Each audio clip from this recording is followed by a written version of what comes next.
আমরা গতকালকে নিউজ চ্যানেলের মাধ্যমে দেখেছি যে আমাদের রাজ্যের দলে যিনি সভাপতি ছিলেন অখিল গগৈ মহাশয়, উনি বরাক উপত্যকায় এসে যেভাবে কুরুচিপূর্ণ বক্তব্য করছেন, আমাদের লক্ষ্মীপুরের মাননীয় বিধায়ক কৌশিক রায় মহাশয়কে নিয়ে যেভাবে কথা বলছেন, আমি কৌশিক রায় ফ্রেন্ডস ক্লাবের পক্ষ থেকে এর তীব্র প্রতিবাদ জানাচ্ছি এবং ধিক্কার জানাচ্ছি।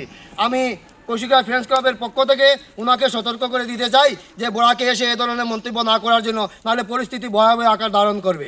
উনি কি প্রমাণ করে দিতে পারবেন যে উনি সিন্ডিকেটের সঙ্গে জড়িত আছেন? যদি প্রমাণ করে না দিতে পারেন তাহলে এরকম মন্তব্য না করার জন্য আমি ওনাকে হুঁশিয়ারি দিচ্ছি। নাই তো আমরা পরবর্তীতে আইন অনুযায়ী ব্যবস্থা নিতে বাধ্য হবো। আমরা পরবর্তীতে ওনার এগেইনস্টে একটা এফআইআর দায়ের করব যে এরকম বরাকবেলিতে এসে এরকম মন্তব্য না করার জন্য।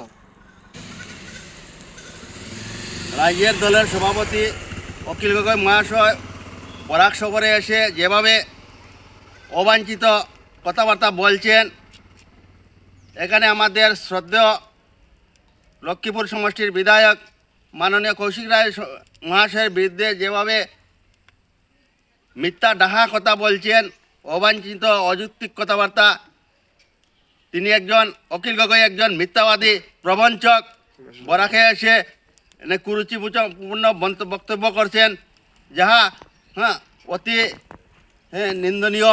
আমি ওনাকে ধিক্কার জানাই। আমি তাপাং মণ্ডল বিজেপির পক্ষ থেকে ওনাকে ধিক্কার জানাই। তিনি ভবিষ্যতে যেন বরাক সফরে এসে এই জন্য অবাঞ্ছিত কথাবার্তা না বলেন, আর কথাবার্তা যদি বলেন তাহলে উনি প্রমাণস্বরূপ কথাবার্তা বলতে হবে, নতুবা আমরা আইনত ওনাকে আমরা ছাড়ব না। উনার বিরুদ্ধে আমরা এফআইআর করতে প্রস্তুত আছি। অখিল গগৈ